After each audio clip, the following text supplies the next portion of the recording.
செங்கல் சூளை தொழிலாளி கொலை செய்யப்பட்டாரா?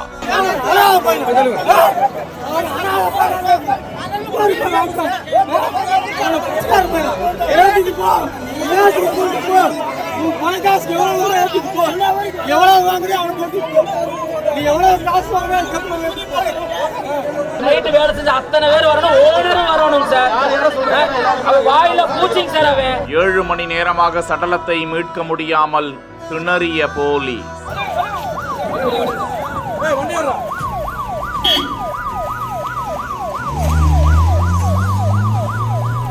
திண்டுக்கல் மாவட்டம் பழனி அருகே தும்பலப்பட்டியை சேர்ந்தவர் மகுடீஸ்வரன். இவரது மகன் 23 வயதுடைய சரவணன் அதே பகுதியில் தனியார் செங்கல் சேம்பர் ஒன்றில் பணிபுரிந்து வந்தாராம். அந்த சேம்பரில் வடமாநில இளைஞர்கள் பலரும் பணிபுரிந்து வரும் நிலையில் சேம்பருக்கு செல்வதாக கூறிவிட்டு சென்ற சரவணன் இரவு கடந்தும் காலை வரை திரும்பி வரவில்லை என்று சொல்லப்படுகிறது. அதிகாலையில் அவரை தேடிச் சென்று பார்த்தபோது சேம்பர் பகுதியில் இரத்த காயங்களோடு அவர் உயிரிழந்து கிடந்தாராம். போலீசாரால் சரவணனின் உடலை மீட்க முடியாமல் ஏடிஎஸ்பி தரமேஷ் தலைமையில் டிஎஸ்பி தனஜயன் 5 காவல் ஆய்வாளர்கள் உள்ளிட்ட போலீசாரும் அங்கு வந்து உடலை மீட்க முடியாமல் மக்களோடு தள்ளுமுள்ளி ஏற்பட்டது. தொடர்ந்து போலீசார் ஒரு வழியாக உடலை மீட்டு பிரேத பரிசோதனைக்காக திண்டுக்கல் அரசு மருத்துவமனைக்கு கொண்டு சென்று சரவணன் கொலை செய்யப்பட்டாரா, என்ன நடந்தது என்பது குறித்து தீவிரமாக விசாரித்து வருகிறார்கள்.